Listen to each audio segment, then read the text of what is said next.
মুক্তি চাই, হাসিনা গেলে হবে না, গণতন্ত্র আসতে হবে, গণতন্ত্র আসতে হবে। এই ভিডিওগুলো আজকে থেকে ঠিক 1 মাস আগে, মানে ঠিক একই দিনের 1 মাস আগের ভিডিও। এবং আপনারা দেখছেন 5 আগস্ট সেই গণ অভ্যুত্থানের বিজয় দিবস। এবং ঠিক সকালবেলাতেও আমরা অনেক কনফিউশনে ছিলাম যে কি হতে যাচ্ছে। লাস্ট কয়েকদিনে যেভাবে লেখালেখি করেছি বা যত ভিডিও দিয়েছি, যদি আজকে পতন না হয় আর যদি আজকে ছাত্র জনতার বিজয় না হয়, তাহলে দেশে ঠিকভাবে থাকতে পারবো নাকি আসতে পারবো, এটা নিয়ে খুবই চিন্তিত ছিলাম। বাট তারপরেও মনে একটা তেজ কাজ করছিল, বল কাজ করছিল, কারণ লাস্ট কয়েকদিন প্রায় 2 সপ্তাহ ধরে আমি বাংলাদেশে ছিলাম 5 আগস্টের আগে, এবং ছাত্র জনতার সাথে কাজ করারও সুযোগ হয়েছে।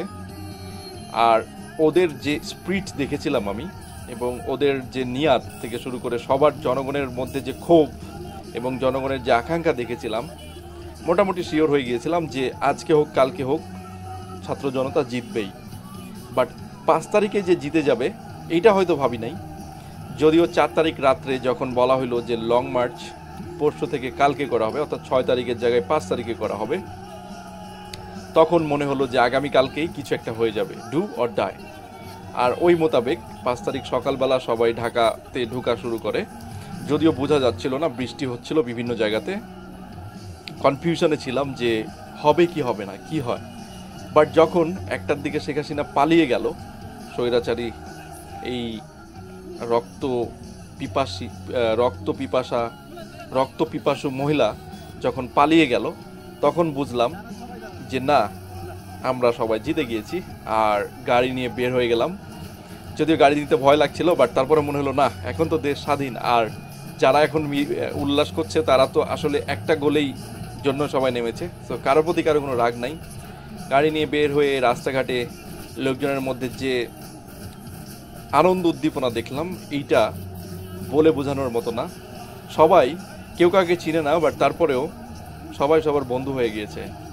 আমি নিজেও গাড়িতে লিফট দিলাম নতুন 3টি বন্ধুকে, যাদেরকে আমি কখনো চিনতাম না, বাট যখন তাদের সাথে কথা বললাম মনে হচ্ছে কত বছর ধরে তাদেরকে চিনি। তাদের সাথে অদ্ভুত একটি সম্পর্ক তৈরি হইল, কারণ সবাই আমরা এই যত লোক দেখতেছেন সবাই একটা প্রবলেমের মধ্যেই ছিল।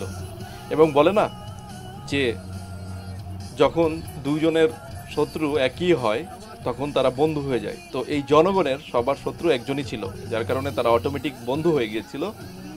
আর এই বিজয়টা আপনারা দেখছেন যে ঠিক 3টা থেকে 4টা এইরকম সময়ের ভিডিও এগুলা। আর এই টাইমের মধ্যে অলরেডি আমরা মহাখালী থেকে গণভবনের দিকে যাওয়ার পথে দেখলাম যে প্রধানমন্ত্রীর কার্যালয়ে অলরেডি লোকজন ঘিরে দখল করে ফেলেছে। এই সুযোগ একটু দেখে নিলাম লোকজন কি সব করতেছে। যদিও দুঃখের ব্যাপার যে অনেক জিনিস লুটপাট হয়েছে, ওই সময় আসলে মনে হচ্ছিল যে এটাই বিপ্লবের একটি অংশ।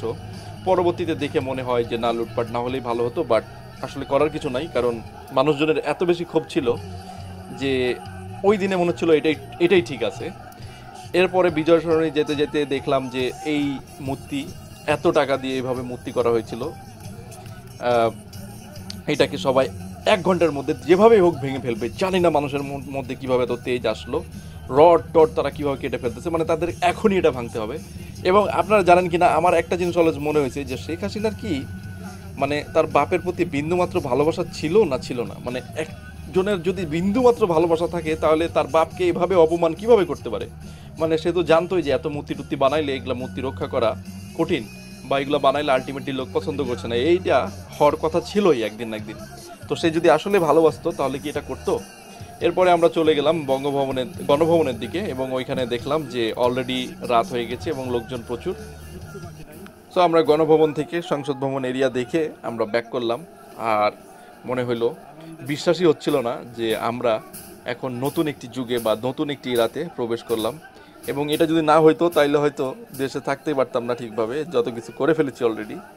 তো এই ভিডিওটা আজকে 1 মাস পরে আমার মনে হইলো যে দিতে, এবং আপনাদেরকে অনেকেই হয়তো ভাবছেন যে রাজনৈতিক পোস্ট আমি কখনো দিই নাই, বাট এরকম কেন হলো? এটা কোনো রাজনৈতিক পোস্ট না, এই বিপ্লবটা হয়েছিল সবার, এবং এটা দরকার ছিল।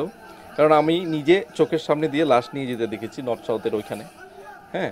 তো ওই সব দেখে বিন্দু মাত্র যদি আপনার মধ্যে মানুষত্ব থাকে বা টাকা পয়সা বা শিক্ষা থাকে, তাহলে মনে হবে যে এত কিছু থেকে আমার লাভ কি, আমি যদি এরকম টাইমে চুপ থাকি। তো ঠিক একই জিনিস আমারও মনে হয়েছিল, যার কারণে আমি জাপান থেকে গিয়েও ওইখানে আন্দোলনে আমি আমার ছোট্ট বাচ্চা 1 বছরের বাচ্চাকে এবং বউকে রেখে গিয়েও ওইখানে আন্দোলনে আমি নেমে পড়েছিলাম, কারণ এইসব দেখে চুপ থাকতে পারিনি। আর আমার মনে হয় যে একজনের বিন্দুমাত্র যাদের দেশপ্রেম ছিল বা যাদের মনুষ্যত্ব আছে, দেশপ্রেম ছাড়েন, যাদের মনুষ্যত্ব আছে, মানবিকতা আছে, শিক্ষা আছে, তারা কেউ বসে থাকতে পারে নাই।